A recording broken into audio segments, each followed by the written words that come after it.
guys, let's quick one first of all. Let's just do a quick one on the the London derby, Fulham Tottenham Hotspur. Fulham have looked a decent side lately. Tottenham Hotspur on their part, they've just blown hot and cold, lost to Arsenal, lost to Manchester City. A lot of pressure on Antonio Conte. Just quick word on that one. Eddie, let's start with you.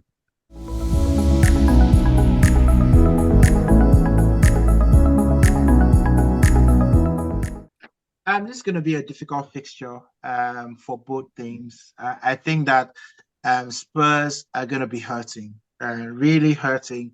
The manner in which they lost the North London derby was very different in terms of how they lost the game against City. In the other game, they didn't actually turn up. But you could look at the Man City game and you say Spurs that are not usually a first half team actually turn up in the first half and score 2 goals. And then, Man City completely reversed roles, to Spurs. So I'm looking at this game and I'm thinking to myself, Fulham have slowly been giving themselves confidence. They've been going to difficult places and getting a result. And they're playing at home right now. And actually, they've had a good run of form in the last couple of games. So I'm looking at this game and I'm thinking to myself, this is most likely going to end in a draw. But I would not be surprised if Spurs edge this game. And the reason for that is because they have some players returning back. That also explains why they played better in that first half. Bentancur came back. He had been out for a couple of games. And Kulusevski, seems like he was getting into the groove again. And these are very important players for Spurs. So I would probably go with a 2-1 victory to Spurs in this game, but I will not be surprised if it ends in a 1-1 draw. Festus, do you share the same sentiment?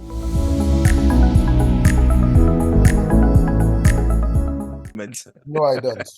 I don't. I think their woes will continue.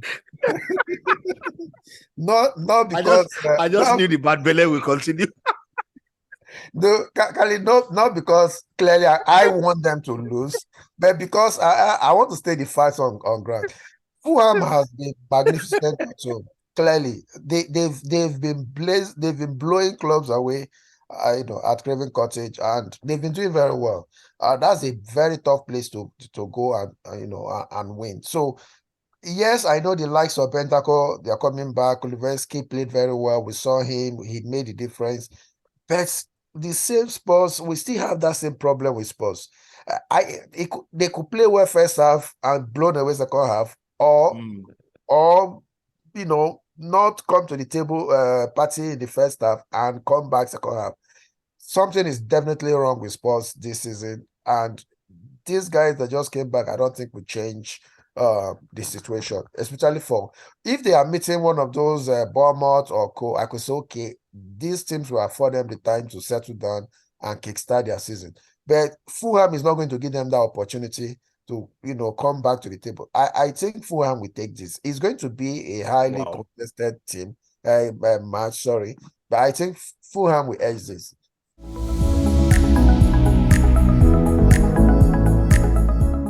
Fulham are actually on a run. They've only lost 1 in the last 5, and that loss was to Newcastle United. So it's understandable. Newcastle are, they are on top form at the moment in the league. But Tottenham Hotspur on their part, out of the last 5, they've lost 3, drawn 1, and won only 1. The only win was against Crystal Palace. They won 4-0. They drew to Brentford 2-2, and then they've lost to Aston Villa at home. Actually, to Aston Villa, lost at home to Arsenal, and then lost away at Manchester City. So it's not good times for. And they'll continue to lose like this. So now, wow, this is bad, but plenty. But guys, I sincerely think it's going to be a tough one for Tottenham Hotspur. They have the quality in the side. When you have players like Kulusevski coming back, Bentancur, who had a decent first 45 minutes against Manchester City, is also a very decent guy. And then you look at Harry Kane is there. Son is a shadow of himself. I don't know what's going on. Kali, sorry, I need to ask this question. Why is the coach? See, this is where I have a problem with the coach. Son clearly is not doing it. And why is Son still playing? Why is Richarlison not starting? Richarlison just came back from He World just came Cup back and he was from World injured. Cup and he was injured. Yeah, And he was he Even was injured. before the injured. World Cup, remember, he was not regular. That was why he went to the World Cup and Yep. shown. He wasn't playing regularly. Son was only bench one match, remember? And the Son next is a match big. brought him back fully. Yeah, but Son was playing very well. Son has been No, Son has been Son crap has not this been season. playing very He well has been this season. crap this season. The only one match he came on with, he came in and scored 3 goals, and and they brought him back the next man. He has not scored since then, so he has not been scoring. He has not been contributing. No, But I think this game will end in a draw, though. I think it will end in a draw. Okay. I think Harry Kane will save their blushes, as usual. But I think he's in my fantasy team, so he could get 1 or 2 goals. I think it will end in a draw. For all of you that I misled last week to Captain Rashford, I apologize. I apologize. The moment you mentioned fantasy, I just remembered because I said I was going to apologize today. I'm sorry I misled all of you.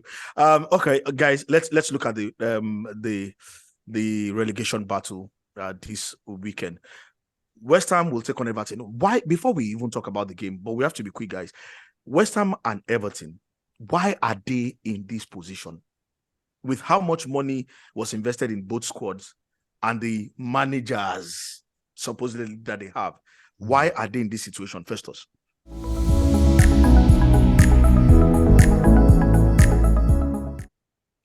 Kali, I don't know. What do I say? I just can't, and this is the problem we are talking about. This is where I come back to us now, and I give the likes of the management. I really, praise them for what they've done. When you buy and say you invested, are you buying? What's the process? What's the project like? There must be a defined project. What are you aiming? What kind of players do you want? The manager, what kind of style? Do they fit what you are building? First of all, what is the manager's style? Okay, then are you buying players for those kind of? That's a big question. Yeah, because first of all, there must be a philosophy. What is the playing philosophy of that manager? Then who are those players that will fit that kind of football the manager wants to play? Is when you have that, then whatever the manager is thinking and trying to, project, that is when it starts happening. But when you're bringing in players that doesn't fit into the kind of philosophy that manager is doing, or you have good players, but the manager cannot really utilize the potentials of those players, and this is where we have the problems. So the question you've asked is really perplexing. Why is these two guys in this situation? Why? It beats me. Now, Kali, let me even throw in some funny perspective in terms of the relegation dugout. This year is going to be very, very tough. As our 19 matches played, do you know from the number 14th position up all to the way 20th down position, only 2 points separates them. Yep. 2 points. 2 so points. Anybody can still escape, and anybody anybody out of these 7 teams or 6, 7 teams or 6 teams can actually still go on relegation because it's just 2 points that separates them. And that is why at this point, very interesting. 2 points separates every one of them. You have the at 14th, 17th position up to 15th points. From 17 points to 15 points between 14th and 20th. That's crazy at 19 matches played. So why are they in this position? Kali, I think it's clearly, for me, I think I want to bring it down to the managers at this point in time. Because I think clearly there is a problem with the managers. Moyes, I know will come good. Probably some of the players, because I know the likes of Antonio was complaining about Moyes, the playing style is not working. He wants to go out. He wants to leave the club and the rest. But this is how Moyes has always played. So I don't know what's happening. I bet for Lampard, I think clearly Lampard is not just it. I think Everton at this point needs to get a new manager. If not, I see Everton going down. If they don't get a new manager, I don't think Lampard is the right guy to take them to the promised land. So Festus, let's go to the game. What are you expecting in the game? Okay, for the West Ham Everton, I think West Ham is going to take this clearly. With Ings, they just bought Ings. We all know is a prolific goal scorer. He's currently the joint 67th on all-time Premier League all-time individual goals. That tells you something. And for me, he's one of the I think he has scored 6 times against Everton across all clubs he has played. He loves scoring against Everton. for him, and already he has been signed, he has been registered, and I think he's going to play the match for, is it Saturday or Problem. Sunday? Saturday. Problem Yeah, for he's Everton. going to play that match, and I don't see Everton surviving that. That has been the spark they've been looking for. And if you look at the win probability, the win probability is giving West Ham as usual 54% to win that match, and Everton 20, and the draw of 26%. For their head-to-head, West Ham has won 3 times, while Everton has won 2 times. And when you see both of them on the points, they're almost on the same thing. Both of them are on the same points, they are on the same 15 points, but goals difference of -10, -11. So they're almost on the same place. But I think for this match, I think West Ham, with Ings coming into that team, is going to revive that team. And I think West Ham will take the day. I see a 2-0 victory for this match. All right, see a 2-0 victory for this. Eddie, quickly, what do you see?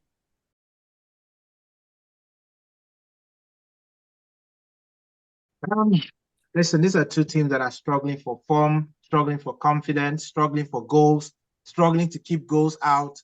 They're struggling for everything. I don't see how this game can end with anything other than a draw. I'm not sure that any of the teams can actually score a goal in this game. It's probably going to end in a 0-0 draw.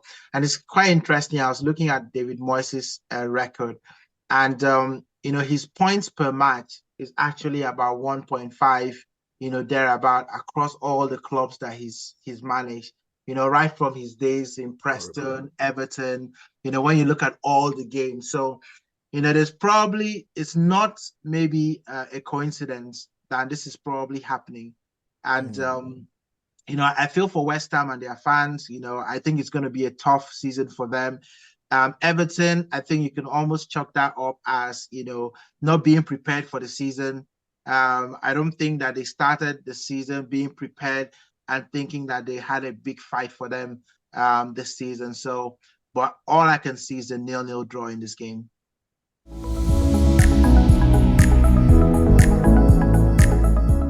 Wow. Interesting. I don't think that it will be 0-0.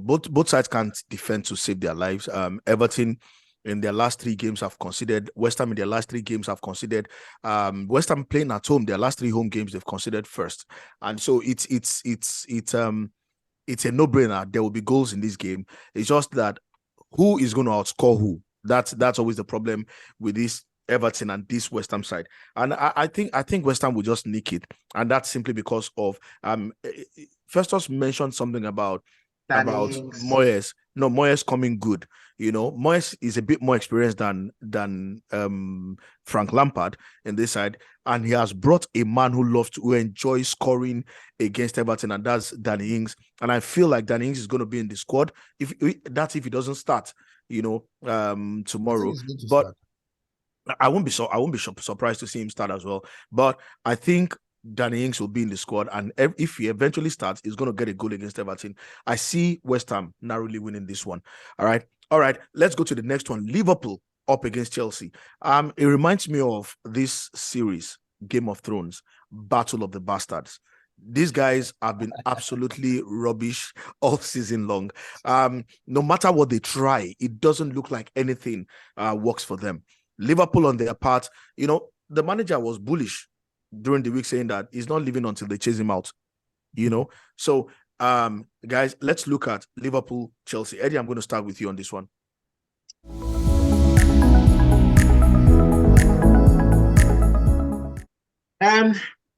These are two teams that are not where they would have wanted to be at the start of the season. I think it's fair to say that Liverpool would have wanted to be higher up in the league, and Chelsea, with everything that has happened to them, change of ownership, with all the players that they've bought, they would expect that they will be a lot closer to that top 4 conversation. Both teams are nowhere near that, and they are really, really inconsistent right now.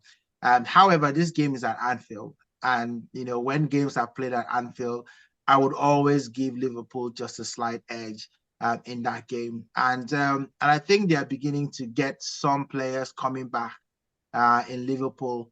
I think that would help. I'm not quite sure Chelsea are quite settled yet. You know, they brought in Joe Felix in our last game. He got sent off. I expect Modric to probably start this game, and they'll be hoping for a spark. But I just think going to Anfield is always a difficult place for any team, irrespective of what form you're in. So I expect Liverpool to win this game by 2-1. Eddie, sorry, Festus.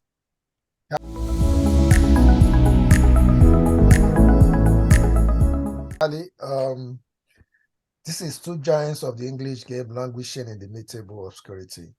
It's crazy. Nobody predicted this. Nobody would have believed that these two giants could be in a mid-table fight at this point of the season. And we know Klopp, like he said, he's not leaving, and this game is going to be his 1,000 game as a manager, professional game as a manager. I think he wants to go. He wants to win this match, and he wants to celebrate it, in a good way. If you look at these two teams, they are on the same points. Both of them are on 28 points, and Liverpool slightly edge it with a goals difference of 9, while Chelsea is on 1. But Liverpool has played 18 matches, while Chelsea has played 1 more. So you could see that they're almost on the same. They are on the same place. They've had similar season, and it has not been good. The fans are clearly not happy with both teams and what they've done so far. The win probability, because it's at Anfield, the bookmakers are actually giving Liverpool 51% to win this, and Chelsea, they are looking at 24% for them. But if you look at their head-to-head, Kali, out of 5 matches, Liverpool has won 2 times, Chelsea has won 1, and they've drawn 2. And for me, if you look at their current form, also Liverpool has won 2, lost 2, and drawn 1. Chelsea has won just 1, lost 3, and drawn 1. And because this match is going to be at Anfield, I still give it to Liverpool for this game. I know at the end of the day, Liverpool is going to take this. Chelsea, clearly, they've bought. I don't know how settled those guys are going. I don't know who and who is going to play. I don't know the state of those guys. I don't know if it's, with the time frame they have, whether they could easily blend with what the manager wants to dish out. But for me, if I'm looking at current form and what I expect at Anfield, I think Liverpool will take the day. I see this match ending, a 3-2. I think there will be lots of goals in this match. I'm giving this match a 3-2 win for Liverpool.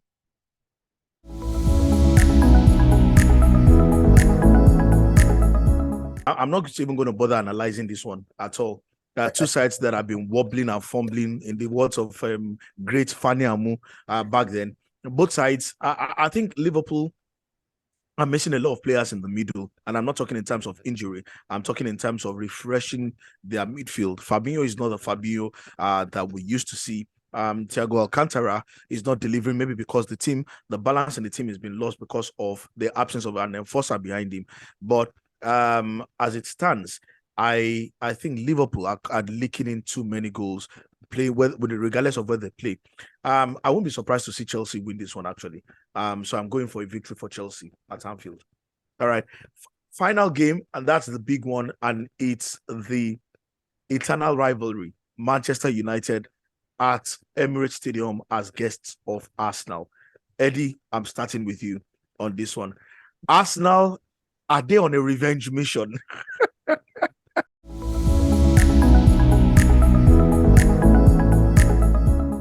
I said at the start of this season that Arsenal have got a revenge boss that they bought at the season. Oh, I remember you said that. and they are driving through all the teams that caused them pain last season and making a statement. I'm very confident about this game, and here's the reason why. Styles make fights, as they say. And when you look at the players that'll be going up against each other in this game, you start to look at where some of the battles will be won and lost. A very key battle is going to be Wan-Bissaka. He's actually re-emerged as that left back that was really taking it by storm when he was in Crystal Palace. And if you watch that game against Crystal Palace, he tracked Zaha like no business, and he's got pace. And more often than not, he was winning the battle, against Zaha. So it's really going to be interesting to see, if, Martinelli is going to be able, to win that battle against Wan-Bissaka, because that will be a key battle to watch out for. But I think in the midfield, Arsenal with Partey, Odegaard, and Xhaka in that midfield, I think we've got the creative capability to actually string some passes. Casemiro is going to be a big loss for Manchester United. And I know that, they can play off the fact that, they beat Arsenal without Casemiro in that first game. But there were a string of things that happened in that first game that will be unlikely to repeat, themselves again, including the officiating, especially the fact that it's at the Emirates. So I'm looking at that game, and I think that, I would be looking for a 3-1 victory to Arsenal, at the Emirates against United.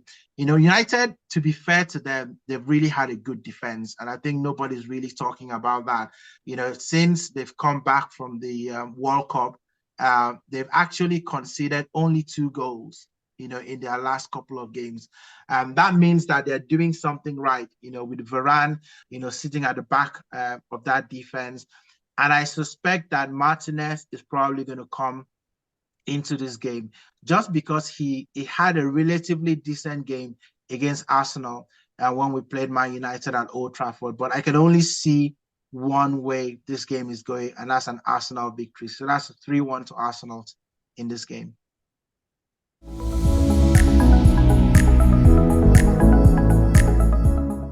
Okay, interesting. Festus, your take on the game. I want to totally agree with Eddie that clearly Arsenal will want to revenge they want to revenge the only defeat they've experienced this season so far. And kudos to Man U.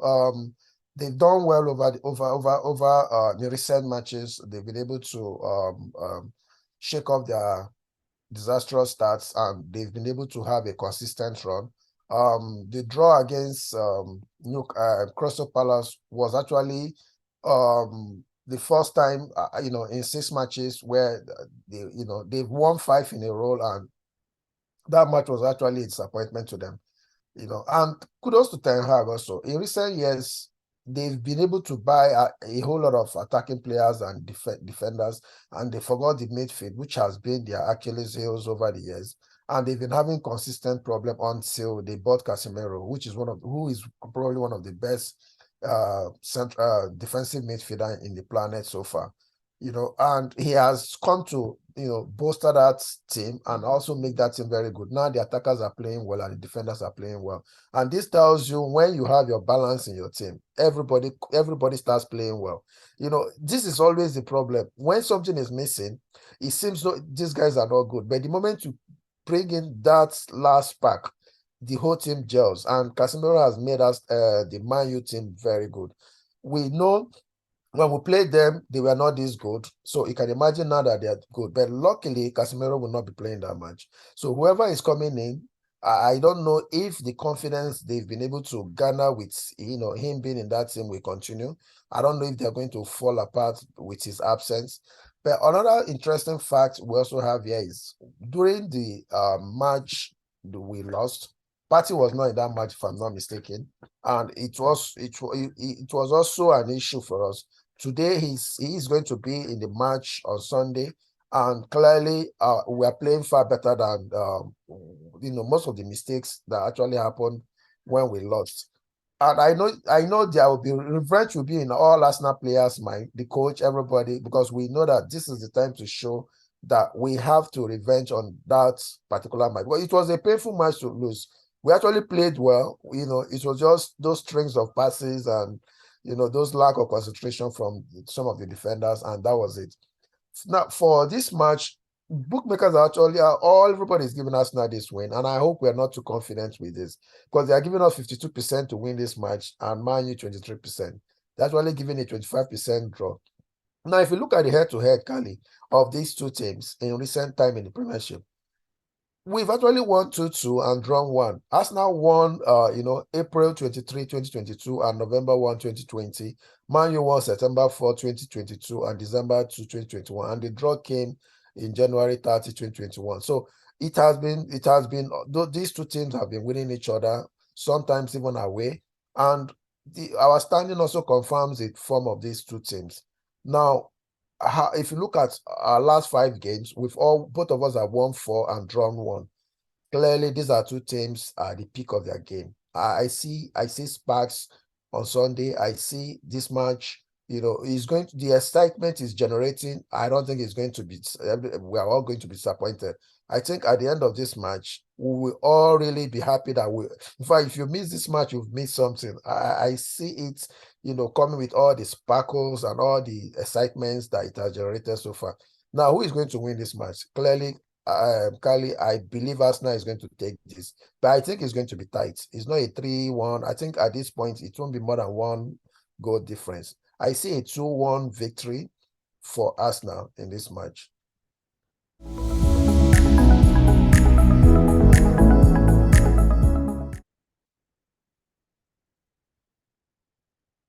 Very, very interesting predictions there.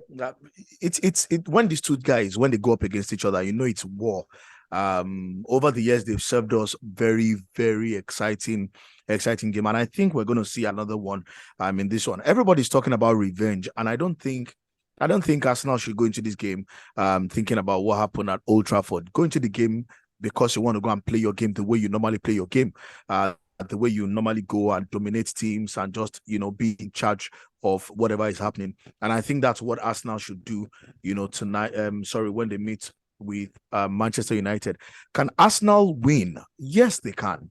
When you look at the way Arsenal have played, everybody respects Arsenal. And don't be surprised. Yes, Ten Hag was saying at the pre-match press conference that Arsenal was beaten at Old Trafford, even without Casemiro and all of that. But the only game Arsenal have lost this season is that game, and Partey was not there. Partey in the team brings a lot more to the team than just, defensive midfield functions. He is a defensive midfielder. He starts our attack. He's very good with the long and short passes. He reads the game very well. He's almost like the puppet master. He's the one who dictates how we run, how we move. And you see him and Xhaka. The relationship those guys are building, him and Xhaka, is absolutely amazing. But then missing Casemiro is going to be a huge loss for United. But one thing that's going to work for them is the fact that right now they're in a position or situation where they are full of confidence. They are playing, they are very confident. They're playing so well. They are beating teams. You are going to see that even in the absence of Casemiro, they're going to play so well because they have gotten the confidence has become an attitude. Winning games have become an attitude for them. That's why they were very pained when they lost, when they lost those points to their last game against Crystal Palace, that they dropped 2 points. It was painful because they had gotten used to winning and winning and winning. It's just like the Arsenal side. Drawing against Newcastle was like a shocker for them because they had gotten used to winning. So it's two teams on very good form, on a very good run. It's going to be about who has that extra touch. And I think this game is going to be won from the bench. It's going to be dependent on which manager can outsmart the other. In the first game, regardless of the officiating and whatever everybody has said, I think Ten Hag outsmarted Arteta in the sense that we were playing a very, very high pressing game, and we left the left and the right wing, they were too open. And all they did was make sure there was a runner in those channels behind our defenders, our fullbacks. And so before Saliba or Gabriel could make up for the space, the runner is there with the ball, runs through the channel, puts the ball in the middle. The cross that what's his name scored, Ronaldo scored, he knew almost next to nothing about that goal. And this time around, I've seen the way Arsenal defend when they are doing their high pressing. They have a triangle in front of at the arc or right in front of the box, so that your long balls, there are at least 2 people running after those long balls and neutralizing it before your own player can get there. And it's a lesson I think Arteta learned after that that game at Old Trafford. But I think Arsenal will make this one, and I think Arsenal will win by at least 2 clear goals in this one. Arsenal will win by at least 2 clear goals. You are going to see vintage De Gea pull off saves upon saves, but then it's going to make a couple of errors as well in this game. You can write that down right now. I'm very bullish in my prediction right now, as in my crystal balls have shown me. I'm writing it down already. My crystal balls have shown me what's going to happen. But I think Arsenal will win this one. I think it's going to be a win for Arsenal.